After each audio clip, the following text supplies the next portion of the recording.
నమస్తే, welcome to V digital news. ముందుగా headlines.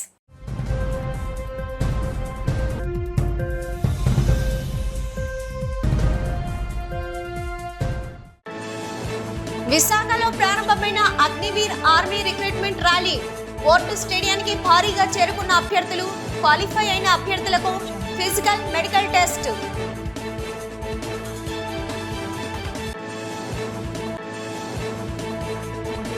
విశాఖలో ఘనంగా కృష్ణాష్టమి వేడుకలు. శ్రీకృష్ణుడు గోపిక వేషధరణలో అలరించిన పలువురు చిన్నారులు.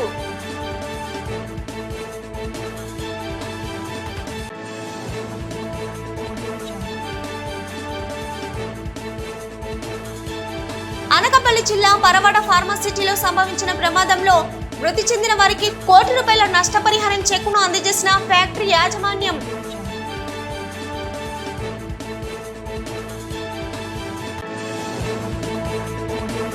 మంగళపూడి అనిత ఒక అసమర్థ హోమ్ మినిస్టర్. వైఎస్ జగన్ పై విమర్శలు పక్కన పెట్టి ఫార్మా ప్రమాదాల నివారణపై దృష్టి పెడితే బాగుంటుందని మండిపడ్డ వర్ధు కళ్యాణి ధ్వజం. దేశంలోని ప్రముఖ పుణ్యక్షేత్రంగా విరాజిల్లుతున్న సింహాచలం శ్రీ వరహాలక్ష్మీ నరసింహస్వామివారి నిత్య కళ్యాణం నేత్రపర్వంగా సాగింది. ఆర్జిత సేవల్లో భాగంగా అర్చక స్వాములు ఉత్సవమూర్తి గోవిందరాజస్వామిని ఉభయ దేవేర్లతో మండపంలో అధిష్ఠింపజేశారు. నిత్య కళ్యాణంలో పాల్గొన్న భక్తుల గోత్ర నామాలతో సంకల్పం చెప్పి పాంచారత్ర ఆగమ శాస్త్రం విధానంలో విశ్వక్సేన ఆరాధన, పుణ్యాహవచనాలతో కార్యక్రమానికి శ్రీకారం చుట్టారు. కంకణ ధారణ, నూతన యజ్ఞోపవిత సమర్పణ, జీలకర్ర బెల్లం, మాంగళ్య ధారణ, తలంబరాల ప్రక్రియను కమనీయంగా జరిపించారు. మంత్రపుష్పం, మంగళ శాసనాల తర్వాత భక్తులకు వేద ఆశీర్వచనాలు, శేష వస్త్రాలు, స్వామివారి ప్రసాదాలను అందజేశారు.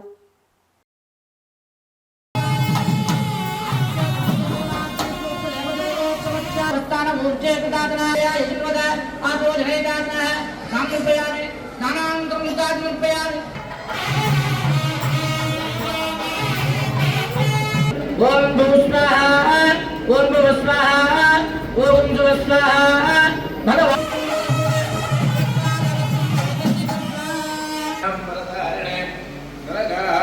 పూర్ణాయ బ్రహ్మాయ మంగళం మంగళాధాతనమనే మదాచార్య పురోగమై దుర్వైత్వ పూర్వైరా.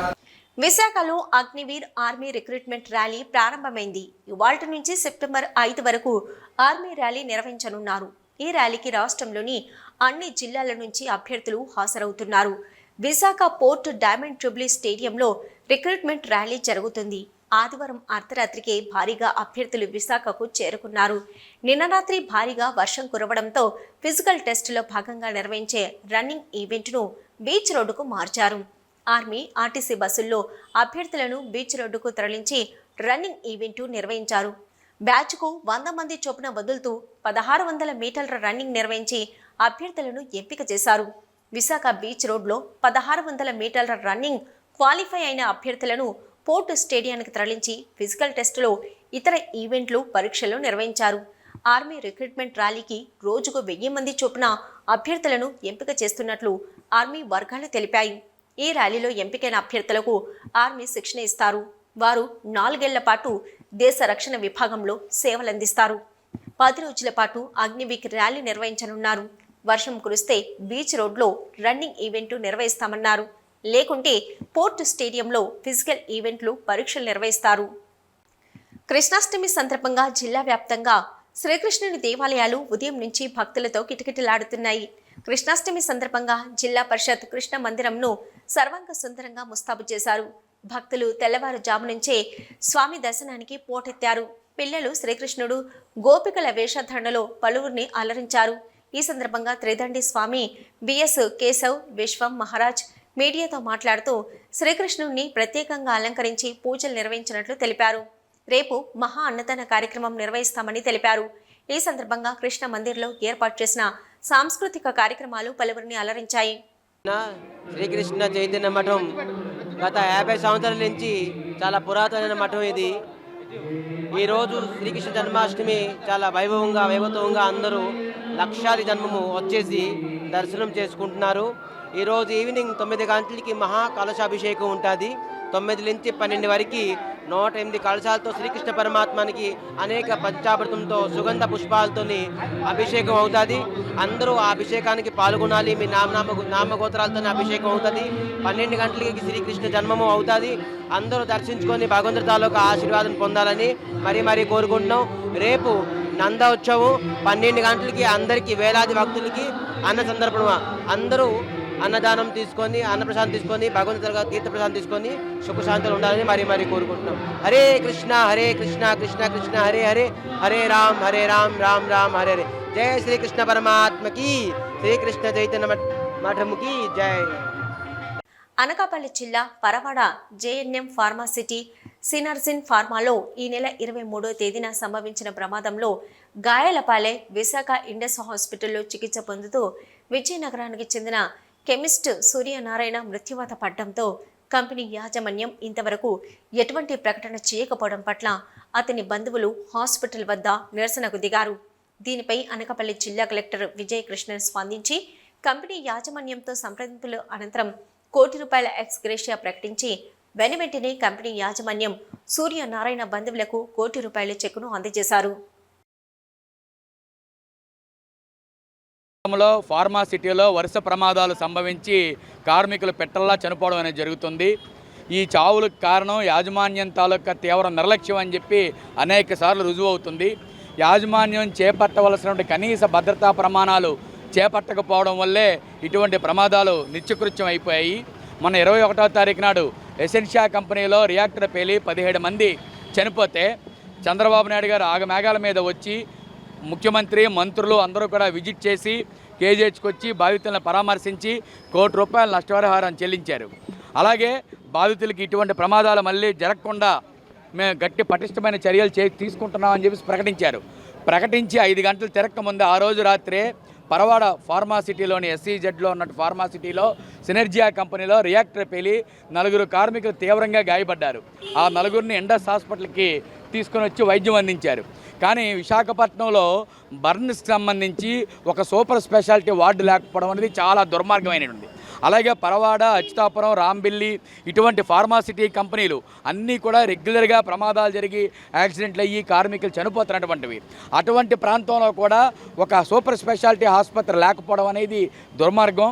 ఈరోజు ఈ ట్రీట్మెంట్ పొందుతూ ఉన్న వాళ్ళు ఎవరైతే ఉన్నారో 4గురిలో 3 మొన్న రాత్రి ఒకరు, నిన్న రాత్రి ఒకరు, ఈరోజు తెల్లవారుజామున విజయనగరానికి చెందినటువంటి సూర్యనారాయణ అనే కార్మికుడు మృతి చెందడం జరిగింది. మృతులకి నష్టపరిహారం చెల్లించడంలో కూడా ప్రభుత్వం యాజమాన్యాలు తారతమ్యాలు చూపిస్తూ ఉన్నాయి. మాది చిన్న కంపెనీ, మేము నష్టపరిహారం చెల్లించలేమని యాజమాన్యం మొండికేస్తే యాజమాన్యంతో అనకాపల్లి జిల్లా కలెక్టర్ గట్టిగా గొడవబడి మీరు ఖచ్చితంగా ఎసెన్షియా ఫార్మాసిటీలో ఏ రకంగా అయితే ₹1 కోటి చెల్లించారో అదే రకంగా మీరు చెల్లించాలని అటాక్ ఇచ్చిన తర్వాత వీళ్ళు ₹1 కోటి చెల్లించడానికి అంగీకరించారు. బాడీని తీసుకెళ్ళడానికి కావాల్సిన అంబులెన్సు, దాన సంస్కారాలకి ₹10,000 అందించడం జరిగింది. ఆ రకంగా ఈ రోజున ఆ కార్మికుల న్యాయం జరుగుతుంది. అదే సందర్భంలో మేము కోరుకుంటున్నది ఏంటంటే ప్రమాదం జరిగిన తర్వాత నష్టపరిహారం చెల్లించడం, డబ్బులు చెల్లించడం ఒక భాగం అయితే ప్రమాదాలు జరగకుండా నష్ట నివారణ చర్యలు తీసుకోవాలి. అన్ని కంపెనీల్లోనూ భద్రత, సేఫ్టీ ఆడిట్ నిర్వహించాలి, ఇన్స్పెక్షన్స్ నిర్వహించాలి. ఆడిట్తో పాటు pollution department, fire department, safety department ఇవన్నీ కూడా రెగ్యులర్గా ఇన్స్పెక్షన్ చేసి భద్రతా ప్రమాణాలు పాటించినటువంటి యాజమాన్యం మీద తగిన చర్యలు తీసుకోవాలి. ఇప్పుడు యాజమాన్యం నష్టపరిహారం చెల్లించి ఊరుకుంటున్నారు. ఎక్కడన్నా ఒక బైక్తో ఒకరిని గుద్దితే వాడి మీద కేసు పెట్టి వాడిని జైలుకు పంపుతూ ఉన్నారు. కానీ ఇంతమంది ప్రాణాలు తీస్తున్న ఫార్మాసిటీ యాజమాన్యాన్ని మాత్రం ఒక్కసారి కూడా అరెస్ట్ చేయటం లేదు, జైల్లో పెట్టట్లేదు. కాబట్టి యాజమాన్యులు కార్మికుల ప్రాణాలతో చెలగాటమాడుతున్నారు. మా డిమాండ్ ఏంటంటే కార్మికుల్ని నష్టపరిహార భద్రతా చర్యలు చేపట్టాలి, అలాగే యాజమాన్యాన్ని కఠినంగా శిక్షించాలి. విశ్రాంత బ్యాంకు ఉద్యోగులు చాలని పెన్షన్తో ఆర్థిక ఇబ్బందులు ఎదుర్కొంటున్నారని, పెన్షన్ నవీకరణకు ఎన్నో ఏళ్లుగా ప్రభుత్వాలతో పోరాడుతూనే ఉన్నామని విశాఖ బ్యాంకు రిటైరీస్ ఫెడరేషన్ రాష్ట్ర అధ్యక్షులు బేబీ కొండలరావు అన్నారు. విశాఖ అల్లూరి విజ్ఞాన కేంద్రంలో ఏర్పాటు చేసిన ఫెడరేషన్ సమావేశంలో ఆయన మాట్లాడుతూ కుటుంబ పెన్షన్, వైద్య ఖర్చులు తదితర విషయాల్లో మెరుగుదల ఆశిస్తున్నట్లు తెలిపారు. భారతీయ తలసరి ఆదాయం 4 రెట్లు పెరిగిన బ్యాంకు ఉద్యోగులకు మాత్రం చాలని ఎక్స్గ్రేషియా పెన్షన్లు ఇవ్వడం సరైన పద్ధతి కాదని వాపోయారు. కేంద్ర ప్రభుత్వ ఉద్యోగుల మాదిరిగా ఫ్యామిలీ పెన్షన్ పెంపుదల చేయాలని, వృద్ధుల బ్యాంకు డిపాజిట్లపై ఇన్సూరెన్సు 10 లక్షలకు పెంచాలని, ఇన్సూరెన్స్పై విధించిన జీఎస్టీని తొలగించాలని డిమాండ్ చేశారు. ఈ కార్యక్రమంలో ప్రధాన కార్యదర్శి ఏ ఎల్లారావు, ఫెడరేషన్ నాయకులు, రిటైర్డ్ బ్యాంకు ఉద్యోగులు తదితరులు పాల్గొన్నారు. బీవీవి Kondalarao, president, Andhra Pradesh bank retirees federation. ఈరోజు విశాఖపట్నంలో బ్యాంకు రిటైరీస్ ప్రప్రథమ సమావేశం, సర్వసభ్య సమావేశం జరుగుతుంది. ఈ సందర్భంగా నేను, మా ప్రధాన కార్యదర్శి ఎల్లారావు గారు, ఉప ప్రధాన కార్యదర్శులు జగన్మోహన్ రావు గారు, వీరారెడ్డి గారు, రామచంద్రరావు గారు అటెండ్ అయ్యాం. ఈ సమావేశం యొక్క ముఖ్య ఉద్దేశం ఏంటంటే, బ్యాంకు ఉద్యోగస్తులు రిటైర్ అయిపోయిన తర్వాత వాళ్ళకి రావాల్సినటువంటి పెన్షన్ ఏదైతే ఉన్నదో ఆ పెన్షను మరి అప్డేషన్ అనేటువంటిది జరగట్లేదు. ఆ జరగాలనేటువంటి కోరికతోటి మరి వాళ్ళ బ్యాంకులో రిటైర్ అయినటువంటి ఉద్యోగస్తులు దేశవ్యాప్తంగా మరి గవర్నమెంట్ని అడగడం జరిగింది. ఏ విధమైనటువంటి లేకుండా 1986 నుంచి రిటైర్ అయిన వాళ్ళకి వాళ్ళ అదే పెన్షన్ తోటి బతకాల్సినటువంటి పరిస్థితి ఉన్నది. అంతేకాకుండా కనీస పెన్షను 10,000 రూపాయలు ఉండాలని వాళ్ళు, ఎందుకంటే 2,000 రూపాయలు, 3,000 రూపాయలు, 4,000 రూపాయల పెన్షన్ తోటి ఉన్నటువంటి వాళ్ళు జీవన విధానం చాలా దౌర్భాగ్యంగా ఉంది. 30, 35, 40 సంవత్సరాలు బ్యాంకుల్లో పనిచేసి బ్యాంకుల వృద్ధికి, దేశ ఆర్థిక అభివృద్ధికి తోడ్పడినటువంటి ఉద్యోగస్తులందరూ కూడా మరి వాళ్ళ రిటైర్ అయిపోయి దారిద్ర్య రేఖకి అడుగున ఉన్నటువంటి పరిస్థితుల్లో ఉన్నటువంటి దాంట్లో మరి ఉన్నటువంటి ఉద్యోగస్తులందరికీ కూడా ఈ పెన్షన్ అప్డేషన్ కావాలని, అదేవిధంగా మరి బ్యాంకు ఉద్యోగస్తులు రిటైర్ అయిపోయిన తర్వాత హెల్త్ ఇన్సూరెన్స్ అనేటువంటిది ఈ బ్యాంకులు ప్రొవైడ్ చేయాలని చెప్పి గవర్నమెంట్ని కోరడం జరిగింది. ఇప్పటి వరకు కూడా మేమే ఇన్ని సంవత్సరాలకి హెల్త్ ఇన్సూరెన్స్కి మేమే కట్టుకుంటున్నాం. కనీసం దాని మీద ఉన్నటువంటి జీఎస్టీని తొలగించాలని చెప్పేసి మేము కోరుతున్నాం. ఆ జీఎస్టీని కూడా తొలగించలేనటువంటి పరిస్థితి ఉన్నది. మరి వాళ్ళ పనిచేస్తున్నటువంటి ఉద్యోగస్తులకు ఏవైతే హెల్త్ ఇన్సూరెన్స్ స్కీమ్ ఉన్నదో అదే రిటైరీస్కి ఇవ్వాలని చెప్పేసి మేము అడగడం జరిగింది. కావాల్సిన ప్రీమియం మేము కట్టుకుంటాం. ఎందుకంటే రిటైరీస్ని సపరేట్ చేసి వాళ్ళకి హెల్త్ ఇన్సూరెన్స్ పెట్టమంటే ప్రీమియం చాలా అధికంగా వసూలు చేసేటువంటి పరిస్థితి ఉన్నది. కాబట్టి అది హెల్త్ ఇన్సూరెన్స్ వర్కింగ్ ఎంప్లాయీస్ తోటి కలిపితే ఇన్సూరెన్స్ ప్రీమియం తగ్గుతుంది అనేటువంటి అభిప్రాయంతో ఈ కోరికని కోరడం జరిగింది. అదేవిధంగా మరి దేశంలో ఉన్నటువంటి బ్యాంకు ఉద్యోగస్తులు రిటైర్ అయిపోయిన తర్వాత వాళ్ళ సర్వీసులను వినియోగించుకోవాలని చెప్పేసి బ్యాంకుల్ని మేము కోరుతున్నాము. వితౌట్ ఎనీ రెమ్యునరేషను వాళ్ళ బ్యాంకులో అభివృద్ధికి పనిచేయడానికి మేము తోడ్పడుతున్నాం. అట్లనే నిరర్ధక ఆస్తులు పెరిగిపోయినటువంటి ఈ నేపథ్యంలో ఆ నిరర్ధక ఆస్తుల్ని వసూలు చేయడానికి కూడా బ్యాంకు ఉద్యోగస్తులు, రిటైర్ అయినటువంటి ఉద్యోగస్తులు తోడ్పడతారని చెప్పేసి మేము తెలియజేస్తూ ఈ అవకాశం మేము తీసుకుని ధన్యవాదాలు. నా పేరు Ella Rao, Andhra Pradesh bank retirees ఫెడరేషన్కి general సెక్రటరీని. ఈ రోజున విశాఖపట్నంలో డిస్ట్రిక్ట్ కోఆర్డినేషన్ కమిటీని ఏర్పాటు చేయడం కోసం మేమంతా ఇక్కడ సమావేశమయ్యాం. ముఖ్యంగా మా డిమాండ్స్ ఏంటంటే, బ్యాంకుల్లో రిటైరీస్కి పెన్షన్ అప్డేషన్ జరగటం లేదు. అది మిగతా గవర్నమెంట్ ఎంప్లాయీస్తో పాటు వాళ్ళకి ఏ రకమైనటువంటి ఫెసిలిటీస్ ఇస్తున్నారో మాకు అవే ఇవ్వాలని చెప్పి మేము కోరుకుంటున్నాం. తర్వాత హెల్త్ ఇన్సూరెన్స్ ప్రీమియంలు ప్రతి సంవత్సరం పెంచేస్తున్నారు. దానివల్ల రిటైర్ అయినటువంటి ఉద్యోగులు చాలా ఇబ్బంది పడుతున్నారు. 15,000 నుంచి స్టార్ట్ అయినటువంటి హెల్త్ ఇన్సూరెన్సు 6 ఏళ్లలో 40,000కి తీసుకెళ్లారు. ఇది చిన్న ఉద్యోగులందరికీ కడతం చాలా కష్టంగా ఉంది. కాబట్టి దాన్ని కూడా తగ్గించాలని చెప్పి మేము కోరుకుంటున్నాము. బ్యాంకులు బోల్డెన్ లాభాలు గడిస్తున్నాయి. ఆ ఇన్సూరెన్స్ ప్రీమియం ఏదో బేస్ పాలసీకి వాళ్లే కడితే బాగుంటుందని కూడా మేము కోరుకుంటున్నాము. ఈ రకంగా మేము వీటిని సాధన కోసం రాష్ట్ర వ్యాప్తంగా అన్ని జిల్లాల్లో కూడా మేము కోఆర్డినేషన్ కమిటీలు ఏర్పాటు చేసి ఉద్యమాన్ని తీవ్రతరం చేయాలని చెప్పి మేము కోరుకుంటున్నాం. ఏపీ హోంమంత్రిగా వంగలపూడి అనిత వైఫల్యం చెందారని ఎమ్మెల్సీ, రాష్ట్ర వైసీపీ మహిళా అధ్యక్షురాలు వరదు కళ్యాణి ధ్వజమెత్తారు. విశాఖలో ఏర్పాటు చేసిన మీడియా సమావేశంలో ఆమె మాట్లాడుతూ, అనకాపల్లి జిల్లా అచ్యుతాపురం సెజ్లో ఎసెన్షియా ప్రమాదంలో సహాయక చర్యలు తీసుకోవడంలో ప్రభుత్వం విఫలమైందని ఆమె ఆరోపించారు. మదనపల్లిలో పేపర్లు తగలబడితే హెలికాప్టర్ పంపారని, ఉత్తరాంధ్ర ప్రజల ప్రాణాల కోసం ఒక హెలికాప్టర్ పంపలేరా అని ఆమె అన్నారు. పేపర్లకు ఉన్న విలువ కార్మికుల ప్రాణాలకు లేదా అని ప్రశ్నించారు. వైఎస్ జగన్పై విమర్శలు చేయడానికి హోమ్ మినిస్టర్ అనిత అధిక ప్రాధాన్యత ఇస్తున్నారని, అనిత భాష చూసి ప్రజలు సిగ్గుపడుతున్నారని అన్నారు. అనిత సంస్కారహీనురాలుగా మాట్లాడుతుందన్నారు. అనిత ఒక అసమర్థ హోమ్ మినిస్టర్. వైఎస్ జగన్పై విమర్శలు పక్కన పెట్టి ఫార్మా ప్రమాదాల నివారణపై దృష్టి పెడితే బాగుంటుందని, సన్మానాల మీద ఉన్న శ్రద్ధ ప్రజల సమస్యల మీద లేదని, ప్రజల సమస్యలపై శ్రద్ధ వహించాలని హితవు పలికారు. అందరికీ నమస్కారం. వైఎస్ఆర్ కాంగ్రెస్ పార్టీ రాష్ట్ర మహిళా అధ్యక్షురాలుగా జగన్మోహన్ రెడ్డి గారు నన్ను నియమించినందుకు ధన్యవాదాలు తెలియజేస్తూ ఉన్నాను. నా మీద ఎంతో నమ్మకంతో ఈ బాధ్యతను అప్పచెప్పారు. ఆ నమ్మకాన్ని నిలబెట్టుకుంటానని తెలియజేస్తూ ఉన్నాను.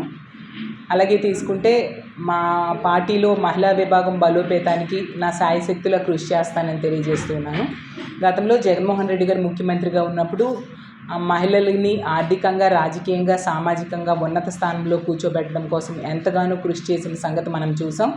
ఒక మహిళా పక్షపాత ముఖ్యమంత్రిగా పేరు తెచ్చుకున్నారు. మహిళల రక్షణ కోసం పెద్దపీట వేస్తూ పనిచేసిన పరిస్థితి కూడా మనం చూసాం.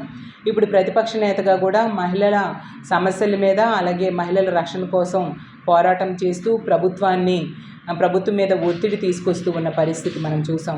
మహిళల రక్షణ కల్పించడం కోసం, అలాగే మహిళల సమస్యలు పరిష్కారం చేయాలి అని చెప్పి, అలాగే మహిళలకు ఇచ్చిన హామీలు నెరవేర్చాలని చెప్పి జగనన్న పోరాటం చేస్తూ ఉన్న పరిస్థితి మనం చూసాం. 3 నెలలు కావస్తూ ఉంది ఈ ప్రభుత్వం అధికారంలోకి వచ్చి. ఎన్నో మహిళల మీద దాడులు, అత్యాచారాలు, హత్యలు జరిగాయి. కాబట్టి కఠినమైన చట్టాలు తీసుకొచ్చి ఈ మహిళల మీద జరుగుతున్న ఈ దాడులు, అత్యాచారాలు ఆపాల్సిన బాధ్యత ప్రభుత్వం మీద ఉంది. అలాగే సూపర్ 6 హామీలు కూడా మ్యాక్సిమం మహిళల కోసమే ఇవ్వడం జరిగింది. అవన్నీ కూడా ఖచ్చితంగా నెరవేర్చాల్సిన బాధ్యత ఈ కూటమి ప్రభుత్వం మీద ఉంది. ఇవన్నీ నెరవేర్చేంత వరకు కూడా మేము ప్రభుత్వం మీద ఒత్తిడి తీసుకొచ్చి మా పోరాటం ముందుకు కొనసాగిస్తామని తెలియజేసుకుంటున్నాం. వే డిజిటల్ న్యూస్ ముగించే ముందు హెడ్లైన్స్ మరొకసారి.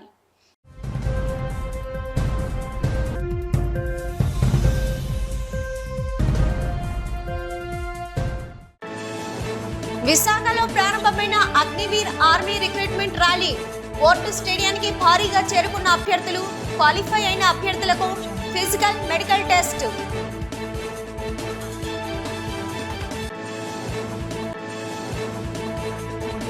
విశాఖలో ఘనంగా కృష్ణాష్టమి వేడుకలు. శ్రీకృష్ణుడు గోపిక వేషధారణలో అలరించిన పలువురు చిన్నారులు.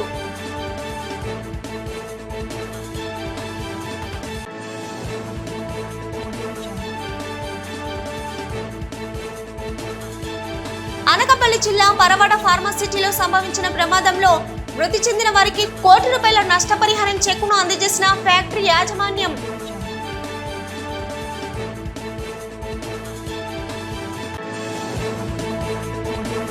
వంగలపూడి అనిత ఒక అసమర్థ హోమ్ మినిస్టర్. వైఎస్ జగన్ పై విమర్శలు పక్కన పెట్టి ఫార్మా ప్రమాదాల నివారణపై దృష్టి పెడితే బాగుంటుందని మండిపడ్డ వర్ధు కళ్యాణి ధ్వజం. ఇవి ఇప్పటివరకున్న వీ డిజిటల్ న్యూస్. నమస్తే.